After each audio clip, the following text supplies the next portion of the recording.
Pascale Cook-Fernandes. I'm so excited to have her here.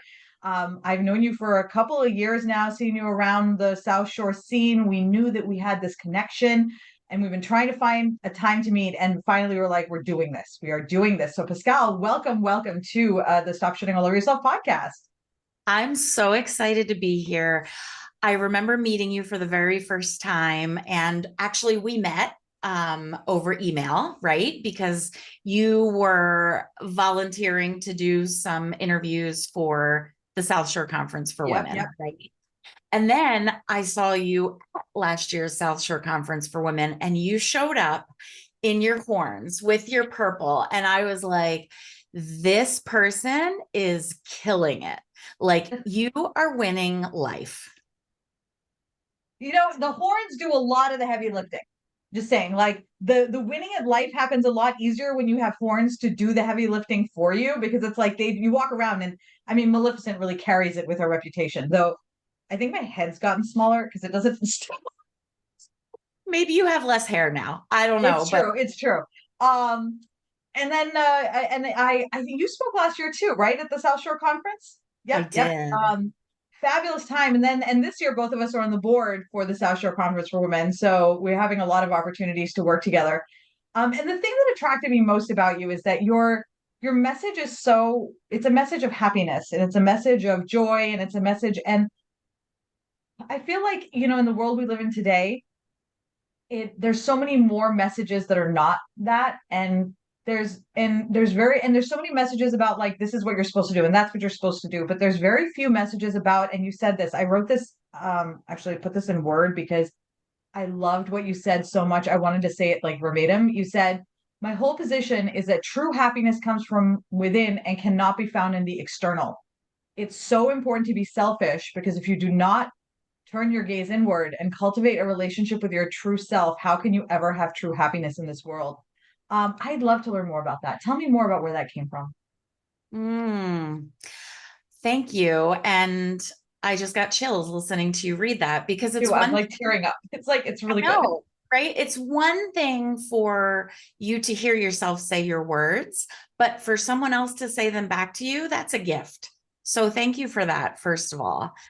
I think really where it all comes from for me is I was living my rose-tinted glasses life, right? I had the babies, I had the husband, I had the house, I had the things. I was a stay-home mom, which I always wanted to be.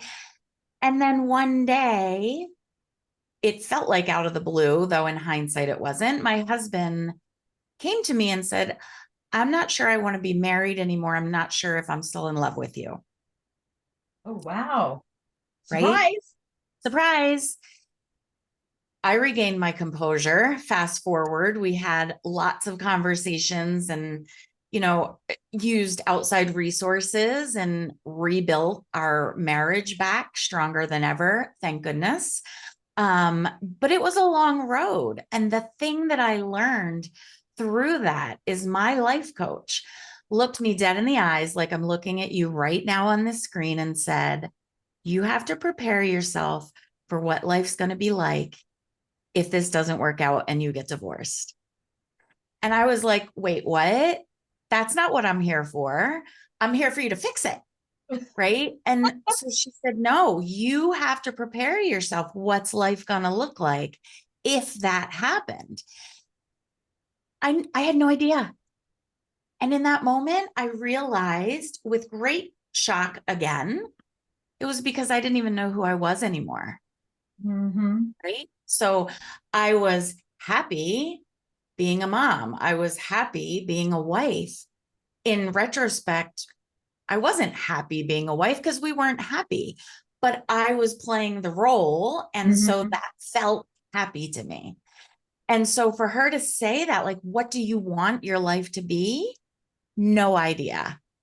Enter introspection and so much heavy lifting. Oh my God, the heavy lifting, like what you just described is like, you know, we all have these moments in our lives, I feel like, where we fall. It's like we think of there are rock bottom moments, right? And hopefully you don't have too many of them, right? And, I can look back and say I've had about four or so, like probably that come to mind immediately. And I'm sure there's some that are like blocked. But, there's, when I think about the last period of major growth, like when I say think about like my intentional change growth, oh my God, that moment that you're talking about, that happened for me in April of 2018. And you're describing something so painful, right? Where it's like I feel like, and when I think about it now, it's like we checked off the boxes. Like you were the mom, you had the house, you had you checked off every box you were supposed to check. So like now, here's your happiness, right? There you go. Where is it? Um, and I'm curious, because like your husband came to you and said this, so that was like the catalyst. Because one of my coaches once said to me that people don't change until their lack of change has cost them enough. And so like him coming to you and saying that was like that's the costing enough, right? So now you almost had to look at because ostensibly you're happy, right? But now you have this conversation and you're like, whoa, who the fuck am I? Right? Which did you ever watch Some Kind of Wonderful back in the 80s? The John Hughes movie? No, I never saw it. Can you believe that? Oh my God, it's so good. But there's this Eric Stoltz plays this angsty teenager. He's so angsty, John Hughes. And he's like, I don't know how not to be me, and it's so dramatic. And I remember I was like, yeah, yeah, I resonate with that. And when I was, what is it, 2018, so 7 years ago, I'm like, I don't know how not to be me. And I'm like, my God, I'm like back to being an adolescent. What was that journey like for you as you started to, because like, now you're like, okay, who am I? What do I like? What do I even want? And like, and then of course the question was, do I, right? Like you go through, because like now you're thinking about what you really want. What a powerful, difficult time for you. How did that kind of work you through to the space where you realized what made you truly happy? Yeah, it was one of the most painful experiences of my life. There was a lot of ups and downs and arounds, right? Because we went to life coaching together, we went to therapy together, we went separately to those things. There was so much reflection on our relationship and talking about what we wanted together and separately. And, I don't even remember a point in time where it was like, this is where it flipped and we Yeah. started doing better. It just organically became because we started giving ourselves the time and attention that we needed. And then we were able to focus on each other, right? Because until he figured out his business and I figured out my business, we couldn't figure out our business together. Mm-hmm. And Yes. so, yeah, and it was painful. And I remember, we had three children at home. And so there weren't a lot of intimate talks in front of the kids. Like they knew we were going through something, we weren't happy, but we didn't want to unload everything on them. So we'd go for drives. And I just remember drives where I would be crying. I remember one day we were driving and I was so frustrated and so angry and so whatever. And I just remember like hitting the top of the steering wheel while I was driving. And I was just so exacerbated. Yeah. Exasperated. Thank you. That word trips me up every time, but that feeling does too. Like at that moment, I was like, Mm-hmm. and then it's almost like that shook up the energy again. And then we could exhale and start to communicate again. So Yeah. it was a series of shake it up, settle and communicate, shake it up, settle and communicate until we started to pick up momentum in a positive direction. You know what's so powerful? I love how you describe that because I've always struggled with describing sort of like the process of healing. But I think the most important thing you brought up, like throughout the whole conversation, was you guys started to talk about these things, which I'll bet dollars to donuts before that you guys probably were doing your own life things. You were taking care of the kids, going here. Like everybody's just living their life, going through the routine, and there's not a lot of time for conversation. You're just kind of trying to keep things going. And like it's almost like you guys became friends, right? Like you guys became friends again. You redeveloped your friendship. And then like and now, like you said, in the best place, it makes perfect sense because like it's almost like when you think about it, like we're kids when we first get together with, our partners and we grow up together a little bit. And then you got to reflect to figure out, okay, where we're at now, do we want to grow together? Right. Or has this run its course? And like it sounds like that was where you were at that moment. And then you're like, wow, we really love each other. We really like, yeah, keep doing this. Yeah, this is totally worth going through hell for. Yeah. But it's You so better on the true. other end, your trauma bonded. We're so trauma bonded. Like we've decided that no matter what happens from this point forward, and I just need to caveat that by saying, I do feel like we're in a better place than we've ever been before. But no matter what happens from this point going forward, we're always going to be friends because we've been through some shit. Yeah. Right. And, to your point, you do get together when you're younger and then life happens and you just start to get involved in life. We got married, bought a house, had the kids, all the things. I was a stay-at-home mom, volunteering in the schools, teaching CCD. He was at work an hour away, had a commute. And we literally were the best tag team partners there were, but we forgot how to be in a relationship romantically. Yeah. Right. And Yeah. so I know that this sounds very much like, oh, she must be a relationship coach. I am not. But my point in, kind of summarizing what you just said is that we did all the things that we should do. Yeah. Right. And so we should get married. Okay, we're getting married. The next step, we should buy a house. The next step, it's time to start having babies. The next step, right? We did all Yeah. the Oh, shoulds absolutely. and we're so focused on the shoulds that we lost sight of who we were individually and of our relationship. And why you're even doing it almost in the first place, right? Because it's like, you meet the person, you're like, oh, this is fun. We're together. I love you. This is great. And then like there we get caught up in the routine of the shoulds. I saw one of those videos on Instagram the other day where somebody was talking about so that how she grew up knowing that it was her job to empty the dishwasher, clean the house, take care of the kids, do that. And she said, no one ever actually told me that. She said, I can't think of a time where, and I thought to myself, my God, you know what's weird? There's so many things that I know on like almost as if this is genetically designed are my responsibility. Things like, and again, I don't do it because I've worked hard to not do it, is empty the dishwasher, right? That's one of them, right? But in my soul, that's my responsibility. God has ordained it, right? But no one actually ever said that to me. But we could now, if you just think of that one example, how many other things like that do we have within us that we believe are just the way it is? But it's not the way it is. It's just the way we've been conditioned to believe that we will find happiness. And I think for so many of us, we hit 40 something is generally the age that, which in the 80s, I think was called a midlife crisis, which I think was really unfair when I look back now, because I think it was not a midlife crisis. It was people coming to the realization that they had been living for other people for so long that they were ahead of the game because we hadn't yet reached this stage in our societal development where we were willing to talk about things like that. So instead, we mock them and say, oh, you bought a sports car.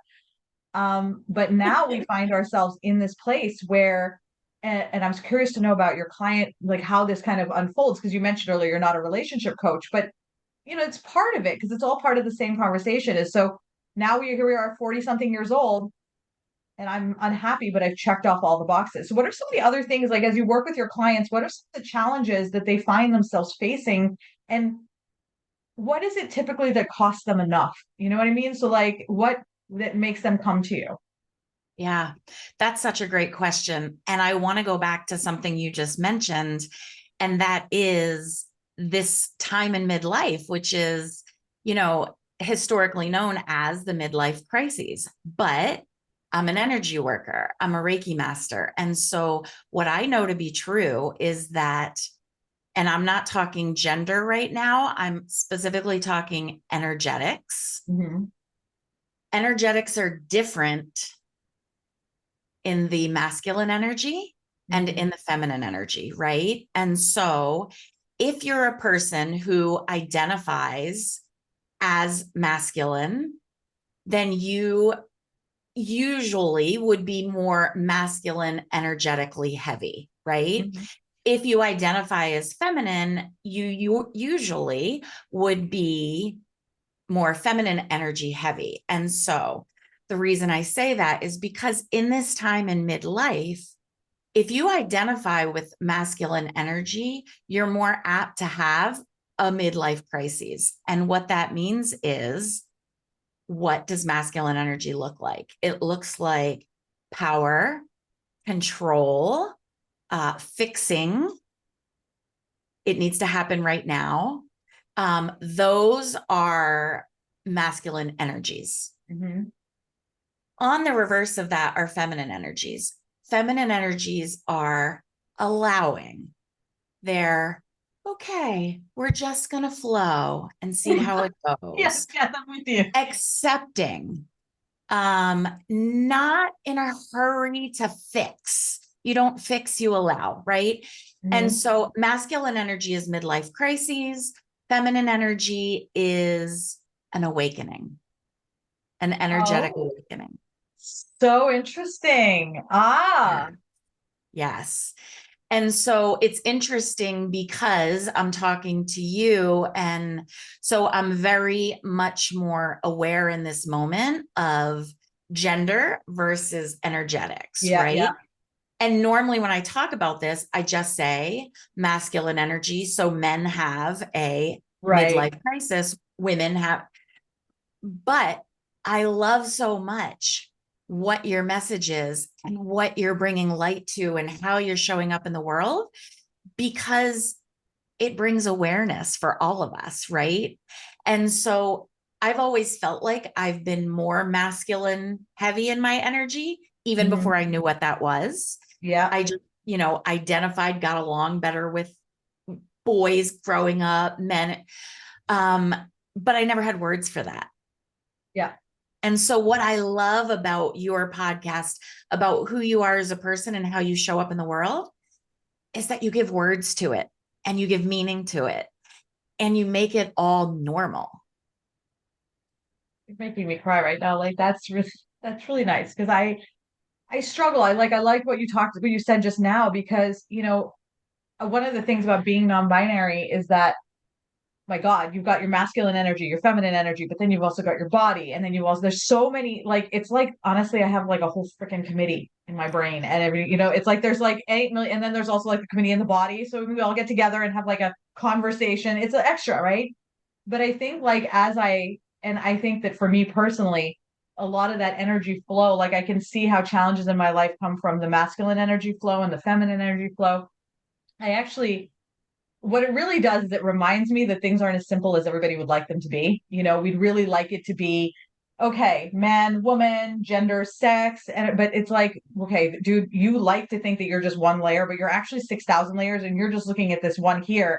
And so I think I just wanted to thank you for that, because like you gave me a lot of insight in that moment, and like what you actually are seeing is like me, like I was like, shit, she's doing this.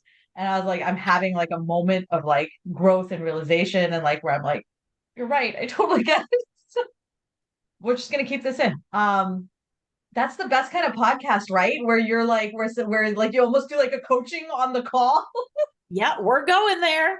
Because I think the hard part is for all of us to feel so weird, right? Because like there are so many of us that feel weird, whether you're cis or trans, like, or a person of color or neurodivergent or chronically ill. Like, there's just a huge chunk of the population. Honestly, if I think about it, I would call us the global majority, right? That feels weird like all the time, but like normal is this like small weird thing. And I think that like it's so tough for people like us to find happiness because our blueprint looks different. And especially, I actually think that, mentioned earlier that you're an energy worker. And that's an area where I know that my growth was held back in energy work for at least 10 years because of the societal stigma. You don't want to be Shirley MacLaine. No one wants to be Shirley MacLaine, right? Yeah, And like, she's cuckoo, she's nuts, Scott. right? Yeah, And she's crazy. I remember this, right? Yeah, And so even now, I don't want to be Shirley MacLaine, but you know what? I actually do want to be Shirley. 100%. And let me just tell you, yeah. And let me just set your mind at ease, right? Like, I've taken mediumship courses, and my dad calls it my voodoo shit, right? Like, I think that some people in my family want to believe what I believe, or want to believe that I can tune into spirits, but also maybe I don't want to believe that. And, da, da, da. So I've literally felt weird for most of my life for so many reasons that I can't even delve into. That's a whole nother conversation. But, Podcast. as we're talking about this, like when I first started being introduced to energy work, I raised my hand and I was like, but I'm Catholic. And she was like, Pascale, put your hand down. I'm Catholic too. It's fine. And her laissez-faire attitude about it, and just so matter of fact, was like, okay, this is okay. And while, fast forward all these years later, I still technically identify as Catholic. I was raised Catholic, all these things. There's so much of it I don't subscribe to, and so many differing beliefs now. But that said, when I go to mass, which isn't very often anymore, I still get this feeling of being at home, and maybe it's nostalgia. Maybe it's the Holy Spirit, because, I don't believe there's an old man in the sky, but I do believe there's a higher power. And I Yeah. do believe that we all come from one, Yeah. right? And so there is that feeling, and maybe it's just the meditation of it all. I don't know, just tuning into that, right? And so what it has taught me is to lose the judgment, drop the judgment, Yes. Mm-hmm. because we're all so weird that we're normal. And if you're quote unquote normal, you're pretending, because no one's normal. There's no such thing as normal. That is like, so the truth is everybody's weird and everybody's hiding it, right? So I think that's actually where I kind of like at some point. So when I was at LuLaRoe, their clothes are like bold as shit, right? And I wore those clothes nonstop. And I think that experience in and of itself really, when I left, I had already kind of like, I swung the pendulum so far into like the I will do whatever, that it really gave me permission then. And when I was really finding myself, like, who am I? I almost think of it almost as, how like we join cliques when we're younger, like to try as we're figuring out who we are. I can see myself doing that over the last like several years. Like, okay, am I here? Am I here? Am I here? And I think that, like you said, I was like, you know what? My wife calls me her boldness shield. If I am weird as fuck, then people are so busy looking at my weirdness that like they're not going to notice somebody for whom just getting their nose pierced is like, oh my God, like I'm so nervous, right? And it's like, I will be the shield for you so you can try your weird shit and you can like test out the waters, because I don't mind being that shield. Um, I think that I love that idea that we should all own our weirdness, because that is really, I think that's where we struggle the most. I'm curious actually, because I was gonna say, I think that's where we struggle the most in finding happiness. But in your opinion, like working with people as a happiness coach, what do you think is our, like, generally speaking, what holds us back? Like the number one holder backer of finding happiness and joy? I, first of all, love that very technical term, the number one holder backer. It's I'm official. totally going to write that right into all my programs and marketing. And here's the number one holder backer. I love you so much. I would say it's fear. It's fear of judgment. Because even as you start to figure out and uncover, it's like you've got a ball of yarn that a cat has played with and it's all knotted up, right? Or not Mm-hmm. even a ball of yarn. You've got just a bunch of strands of yarn and they're all knotted up. And the way you figure out who you are from within and discover your true happiness is just to start pulling one string out at a time, Mm-hmm. right? And just lay it in a straight line. And then when you're situated and comfortable with that one, pull another one and lay it next to that one, right? And so when we're trying to figure all this out, it feels so great to discover something new about ourselves or figure something out that we knew was there, but we didn't understand it, but now we do. And then enter the ego. But what are other people going to say? Mhm. Right? What if I get a tattoo?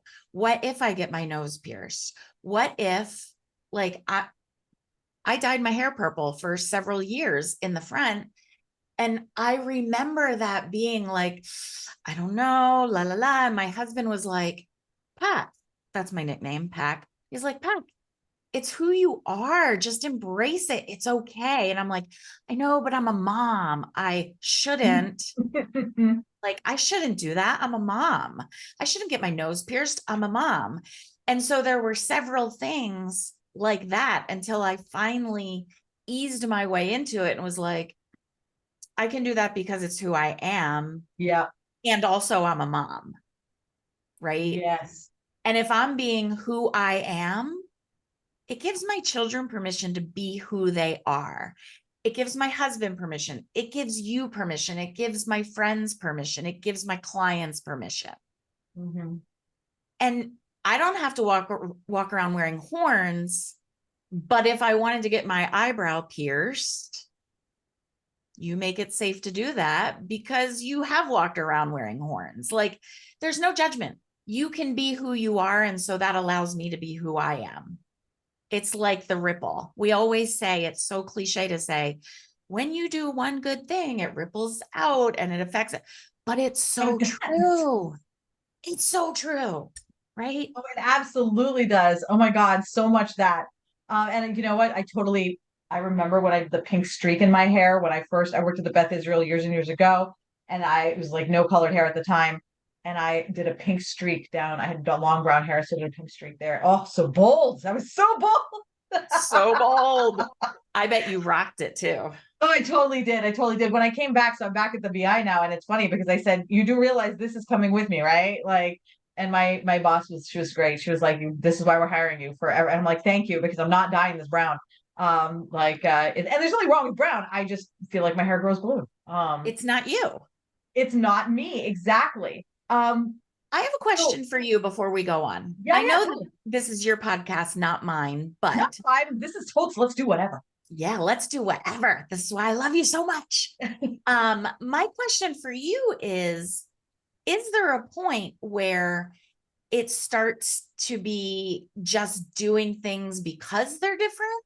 Or do you only do things because you feel them? Like, I only dye my hair because I feel that that's the color of my hair. Or do you do wild and crazy things just because they're wild and crazy? I never do wild and crazy things. Oh my God, I'm terrified of doing wild and crazy things. So, like, if there's something that you define as wild and crazy, I'm like, are you crazy? I'm not doing that. I I only do love it. things that come from within, and then I'll always say that typically what will happen is I'll ask Alex and I'll be like, can I do this? And she'll be like, you can do anything you want. You're Manessa. And I'm like, oh yeah, that's right. That's right. That's right. So it looks like I'm bold on the outside, but really, like, I'll tell you, I I sometimes I cry in bed because I'm like, who's my boldness shield? Right. The truth is I don't, it's like it's an inner drive. It's coming from somewhere else. So like it's there. I don't often feel like I have a choice, but the choice would be for me to feel bad because I'm not, because I'm holding something back. It's almost like trying to hold back a dam. Yeah. Um, so yeah. So no, the things turn out to be crazy and weird, but like that's just how it happens. Yeah, I love it. And thank you for your transparency and your vulnerability, which obviously I know is what your podcast is all about, but still. And so first of all, I just want to say I will be your boldness shield because I need one. I'm not kidding. I'm not kidding. You feel free to text me, call me, email me, whatever you do at any time of the day or night. And as soon as I see it, I will be like, you're Manessa, damn it. And you've totally got this. Right. You were so sweet. Thank you so much. My God, you're making me cry my own podcast. Like, I need to meet Alex, first of all. Let and me just say, yes, absolutely. Oh, Alex is coming. Oh, are you coming to the event at the Allerton House for the South Shore Women's Business Network? It's tomorrow, so maybe last minute. Um, no. but she's going to be coming to the conference, so you'll meet her there. Yes. Yes, Yes. I'm really excited because this is her first time. She's like, it's like it's the first like she's came out last year as trans, and so we're now there's spaces I was in that she now is interested in like exploring. But Yeah. these are spaces where I've not been in or met trans people in that space. So it's a really exciting time right now, I think, where we're like, so I'm psyched about it. And you will meet her. You'll love her. She's great. That's wicked fun. And can I just share with you that I went to my first drag show 2 weeks ago? Oh my God, I saw your cousin. Was your cousin Taylor Swift? Yes. Yes, I saw. Right? I was like, I was actually going to comment and be like, oh my God, you're with Taylor Swift.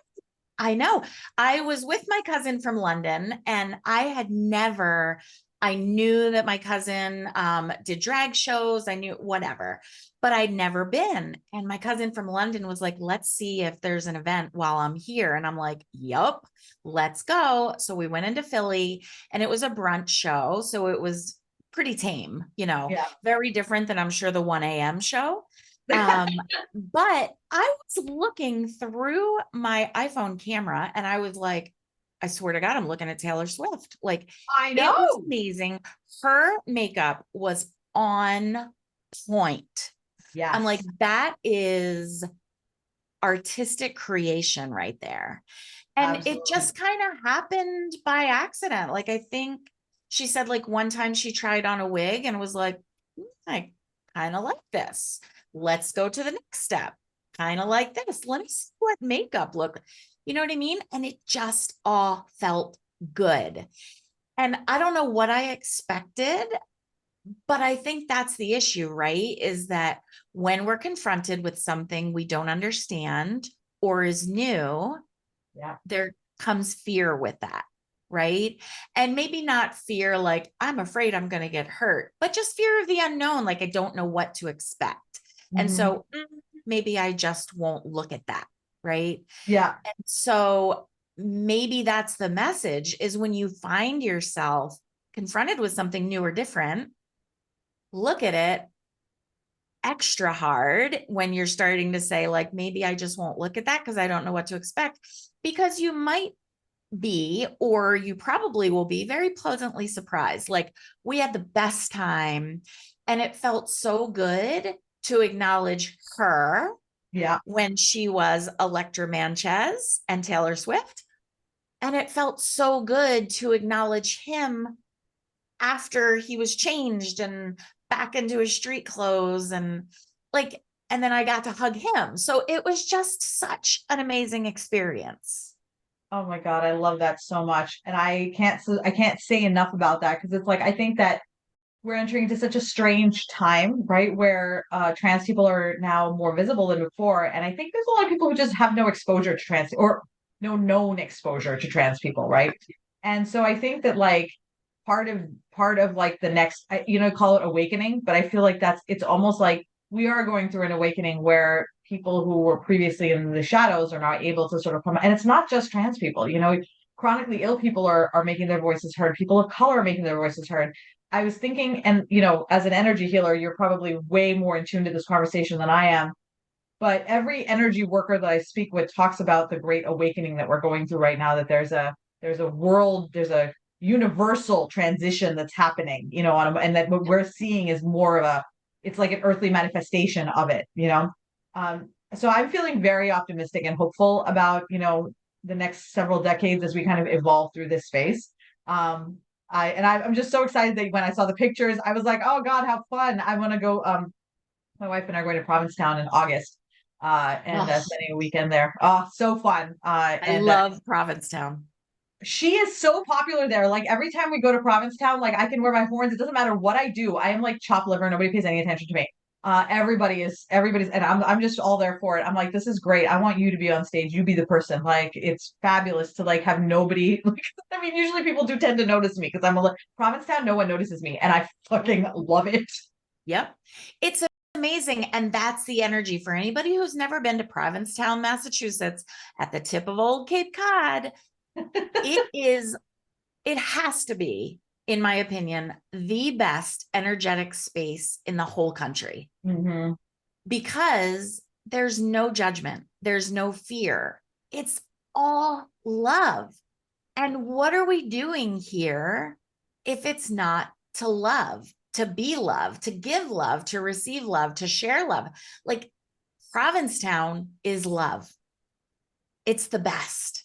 Oh my God. You know, I'm getting so many clips out of this podcast. I'm just letting you know, like you say so much great shit. I'm like, oh, that'll be a good clip and that'll be a good clip. It's like it's fabulous. I'm loving it. Just because like, you know, for this is so I'm starting a new feature in the podcast called my South Shore features or like my South Shore specials. Sherry Damon on the podcast a few weeks ago, and she talked about it's actually going to be published later, but she talked about environment being a key element to finding happiness. And you just now talked about Provincetown being like this energetic happy space.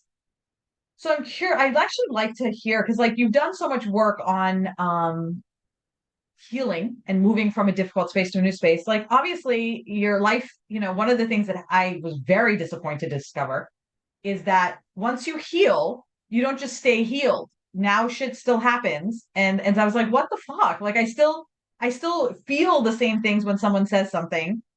So, and then of course I have to respond and sort, you know, there's a whole process. So I want to hear from you, right? Like, how do you deal with that now? Now that you have your tools, when you find yourself in a position where you're challenged, like emotionally in a space where you're like, oh my God, I don't feel safe or I feel anxious or scared or what, where like, shit, how do you deal with that and like move yourself to a healthy space? My first go-to tool is my breath, because the goal is always to respond and not to react. And so when you feel triggered, first of all, if you feel triggered, you really should look inside of yourself, because there's something going on in there with you that makes you feel triggered by someone else, right? That's just a little aside. But when you feel triggered, when you feel scared, when you feel attacked, and I don't mean physically attacked, but my first go-to, take a nice deep breath. Yeah. And so I just watched you do that. And what that did is it not only gave some space in time, but it gave some energetic space. And so if I was like, Vanessa, na, na, na, na, na, na, na, before you react, you take that nice deep breath, you create the space and time, you create the energetic space. And so it gives your brain that moment to go back to the new tools that you've learned, right? And so in that breath, the thought might come into your head because you've been working on this. Don't react. Don't say a word until you have a response, right? And so that breath and creating space, number one, it's my best tip, mic drop, works for so many things tool. That said, P-Town is love. It is amazingness. It is all feel good things. Everybody doesn't have the luxury of healthcare so they can go to therapy. Everybody doesn't have the luxury to be able to pay for a life coach. Everybody doesn't have the luxury of not working 2 and 3 jobs to keep the lights on, right? And so happiness looks very different, and the process to happiness looks very different, and the road is very long compared to someone like me who has pretty good health insurance, right? And so that's just one little piece of it, you know, to chip away at, but happiness looks different for every person. The process is different for every person. I've got a framework that I can follow with every client, but once you and I get into it and we start talking, there's no straight road. It bobs and weaves and turns in circles and goes up and down, and, you know, because you're different than Mary Jane, who's very different than Teresa Sue, you know what I mean? So everybody's road is different. You know, it's actually so interesting. You know, I've been reflecting a lot about, you know, so I have a lot of courses that I used to sell, and I actually am taking them, I took them all down and I'm putting them all on YouTube for free and just being like, here you go, there, take it, you know. And I started to really think about why, like, because I never really actively sold them, even though the content was like super great. And there was something that was holding me back about it. And what And I sold a lot though of my courses where I was involved in guiding people. And I think what I heard you say right now was this is so powerful and so important, which is why I want to stress on it, is that so many of us go into coaching, training, teaching as students, right? Not as actual coaches, right? Where we're going and looking for help. But we feel like the framework that you hand me, here you go, Manessa, here's your framework. Okay, great, thank you. I'm going to take that and I'm going to check off the boxes the same way I checked off all those other boxes. And then I'll be happy. But what you've described and what I realized, which is why I put it up there for free, because I was like, I don't know that I should charge people for this when I feel like there is that next component that is necessary, which is you and I sitting talking together because we are so unique in terms of how we are built on the inside that you literally have to be able to adapt and flow, or the person who buys the product self-led has to be aware enough, self-aware. And there are definitely people like that who are self-aware enough who can micro adjust on their own without and recognize that what it is that they're trying to do is fit. It's almost like Play-Doh, and you're trying to fit the Play-Doh on top of the thing so that it all molds in nicely, as opposed to saying, okay, this is like this hard blueprint, and that's what we're doing. So if I heard you, it sounds like breath is a good start. But if you really want to be able to move to like that next where you're responding, it does require work on that inner thing, whatever that is. And that typically that's what you help people figure out is, okay, what is that thing and what is the tool that you need to like put in there? That kind of, is that how we're talking about it? That's exactly how we're talking about it. And I loved your analogy of the Play-Doh pressing it into the mold, right? Because that's such a great analogy for how we've been living up to this point. Mm-hmm. And, to go back to what you said about everyone who's an energy worker has been telling you and has this agreement that yes, the collective unconscious is the vibration is raising, and Mm-hmm. it's so true. And so many things are lining up very differently, which is amazing. But also what's happening is it's also awakening this place inside of us where we're like, that's not enough for me anymore. What used to fit doesn't feel like it fits anymore. What I used to enjoy, maybe I don't enjoy that, or maybe, but I don't know where to go now. What do I do Mm-hmm. now? If I don't like that now, what's wrong with me? Right? Yes. Mm-hmm. And there's nothing wrong with you. It's time for self-discovery. It's time for exploration. It's time to take the courses. It's time to work with a professional, right? If you can't self-guide and, Yeah. kind of tune into what's the next logical thing. And so energy work is so great for that, because one thing that's very important that I do for myself, I've taught my kids, I teach my clients, how does it feel in your body? Because your body is never going to lead you astray, right? So if you have a decision to make, I don't know, do I take the job? Do I not take the job? Mm-hmm. Right? That's pretty basic and straightforward. There's great reasons to take it. There's great reasons not to. I can't make a decision. So you take a deep breath and you blow it out and center yourself. And you say out loud, I'm taking the job. And then you just notice. Notice what shows up in your body. Where do you feel it? How does it feel? Is your mind now racing and you feel panicked? Does it feel like a relief? Do you feel excited? Do you feel, so you notice all that. All right, you've noticed it. You've made note of it. Take another deep breath, blow it out, center yourself again. I'm not taking the job. How does that show up in your body? Right? Maybe now you feel nervous and scared. Maybe you feel disappointed. Maybe you feel relieved. Maybe you feel excited, but nervous and excited feel the same in your body. And so it's getting to know your body. And you Yeah. can test yourself with little decisions like, I'm going to get an ice cream tonight. How does that feel in your body when you say it out loud, or I'm not going to?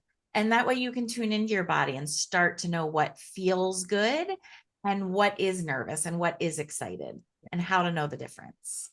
So I don't even know where we started with this question and You conversation. know, it's like it's been going like it was the question was well actually first okay it doesn't matter where we started because I have you talked about something that I want and I realized oh my god we've already been talking for almost an hour so I do it so I'm like oh my god we gotta wrap up like this is how much fun we're having but I can't wrap up without telling you this story because you opened up the segue so perfectly. I would hate for you to not hear the story. Okay. I'm So, so excited for oh, this. you do. No idea how excited you should be. I've actually made people like pee their pants with the story. So, muscle testing, right? That you're talking about is getting, learning how your body responds to things. Guys, you can look it up online for muscle testing. There's many different ways to learn how to do it. I had a practitioner teach me about 3 years ago. We started to talk about it, and she taught me how to. So it's like, what does your body do for a yes? What does your body do for a no? So it took me a while to figure this out. But first, my yes is like a little mini orgasm. So it's almost like my vag kind of tightens up and shoots up through my body, right? So that's a yes. I Okay? want that. Yes. I It's a would ask magic vag. myself yes questions all the time. Can I just say that? Carry on. No, wait till you hear my no. It's so bad. You're not gonna, the no is so bad. Okay. I'm gonna give so much TMI to my listeners, to you. You guys are gonna know intimate details about me. So I have an anal fissure, which is really fucking painful. And it healed ages ago, but it comes and goes, whatever. But since it did, okay, so this is about 5 years ago, it was created through stress and whatnot. Now, if the answer is a no, so did you ever watch Alien? I've only seen bits and pieces of it. Okay, so I'm not going to go there then. So, but it's like when something bad is happening, my ass kind of just like opens up like this, and the pain that shoots through my butthole is like so much agony. Magic asshole. And I tell you, last year we were on our way to Provincetown and we're driving and my asshole starts to hurt. And I'm like, oh my God, my ass is hurting so bad right now. And I was like, I need to tell Alex to pull over. And then I was like, why is my asshole hurting? And then Alex starts to pull over. I was like, why is she pulling over? I was like, I didn't even tell her. There was a cop behind us. My asshole had picked up on the fact that there was a cop. And she said, your magic asshole was probably picking up on the cop and my anxiety. So, guys, your muscle testing may not feel the way you think it's going to feel. It's all I'm saying. Oh my gosh. So can I just tell you that with my second and then my third pregnancy, almost all my labor was in my butt. And like, I couldn't even sit down. It was literally just so awful. And so as you're saying that, I'm like, no. You're like, I don't want to hear this. I don't want to hear this. Oh, honey, you poor thing. Interesting to me that, and this will be a topic for another conversation, but I'm just going to throw it out there because I can't not.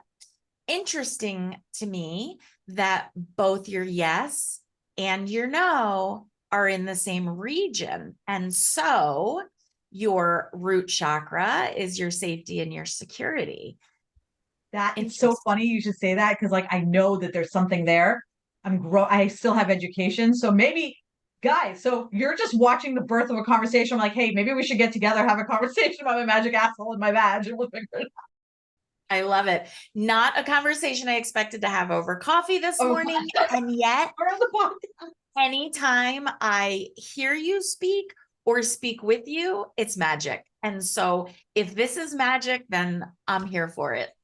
Oh my God, I love it. It's so wonderful. Okay, guys, I know that you all want to hear more from Pascale. You want to learn more. So tell us, where can we find you? I love you so much. And thank you for asking.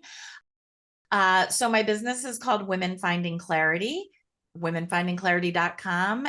And I have my own podcast called The Happiness Workshop podcast. And I 100% am inviting you right now to be on my podcast so we can continue this conversation because like I said, you're magic. Oh my God, so are you. I really do feel like this conversation was like, and we started it, and I knew that, look, the podcast started the second we started. I was like, we just got to go. I'm so thrilled that we had this opportunity finally, and we knew it would be great. I'm looking forward to our podcast together. Thank you so much for being on the podcast today, Pascale. It was fabulous. Thank you so much for having me.